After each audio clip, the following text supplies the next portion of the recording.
Hello and welcome to my channel Grass with Dr. Aditi, and today's topic is covalent bonding in silicon semiconducting material, right? So let's start our topic. तो जैसा कि हमने अपने previous lecture में discuss किया था कि silicon का एटॉमिक नंबर होता है 14, ठीक है। अब 14 है, इसके न्यूक्लियस में प्लस 14 प्रोटॉन्स होंगे और उसके अराउंड हमारे 14 इलेक्ट्रॉन्स होंगे। तो फर्स्ट शेल में 2 इलेक्ट्रॉन, सेकेंड शेल में 8 इलेक्ट्रॉन एंड थर्ड शेल में again 4 electron. So the atomic number of Si is 14 proton and 14 electron, ठीक है। तो ये तो बात हो गई एक आइसोलेटेड एटम की, ठीक है। लेकिन बट जब हम कोई भी सेमीकंडक्टिंग डिवाइस मैन्युफैक्चर करते हैं तो हमने जो मटेरियल लिया उसमें एक सिंगल एटम तो होगा नहीं, उसमें millions and billions of atoms होंगे, ठीक है। तो अब जैसे ये सिलिकॉन, किसी मटेरियल में एक सिलिकॉन एटम नहीं है, उसके चारों तरफ सिलिकॉन्स होंगे, सिलिकॉन एटम होगा। इसको भी हम यहाँ ऐसे बना देते हैं सिलिकॉन एटम, ठीक है, ठीक है। अब जैसा कि हम जानते हैं सिलिकॉन एटम के आउटर मोस्ट शेल में जो वैलेंस इलेक्ट्रॉन्स होते हैं वो 4 होते हैं, ठीक है। तो सबके सिलिकॉन एटम के जो वैलेंस शेल है उसमें जो वैलेंस इलेक्ट्रॉन होंगे वो भी 4 होंगे, राइट। सो 1 2 3 4, यहाँ पे हम केवल बैलेंस शेल ही ड्रॉ कर रहे हैं। 1 2 3 4 1 2 3 4 and 1 2 3 4, राइट। अब ये सारे सिलिकॉन एटम एक सिंगल मटेरियल में है, और जैसा कि हम जानते हैं कि कोई भी मटेरियल जिसके आउटर मोस्ट शेल में 4 इलेक्ट्रॉन है वो हमेशा चाहेगा कि उसको ऑक्टेट पूरा हो जाए एक थर्मली स्टेबल स्ट्रक्चर को अचीव करने के लिए। तो वो हमेशा चाहेगा कि उसका जो ऑक्टेट है वो पूरा हो जाए।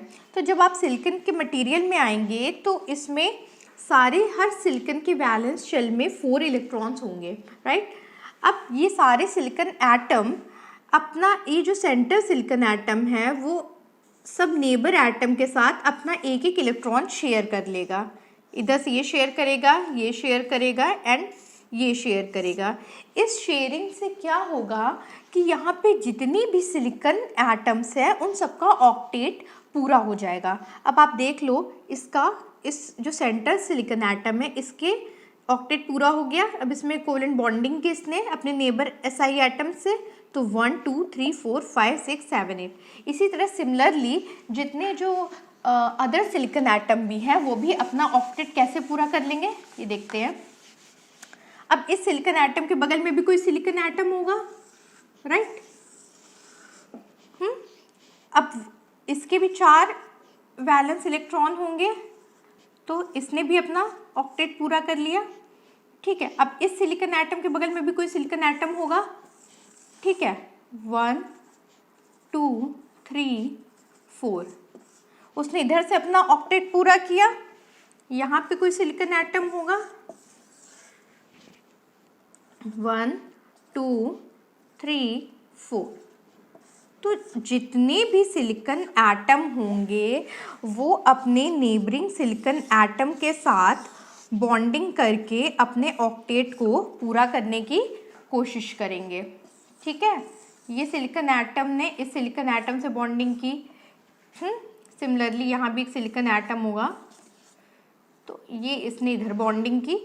तो हर सिलिकॉन एटम अपने नेबरिंग एटम से बॉन्डिंग करके अपने ऑक्टेट को पूरा कर लेगा। जैसे इसमें 8 इलेक्ट्रॉन हो गए, इसमें भी 8 हो गए, सिमिलरली ये इसमें 8 हो गए।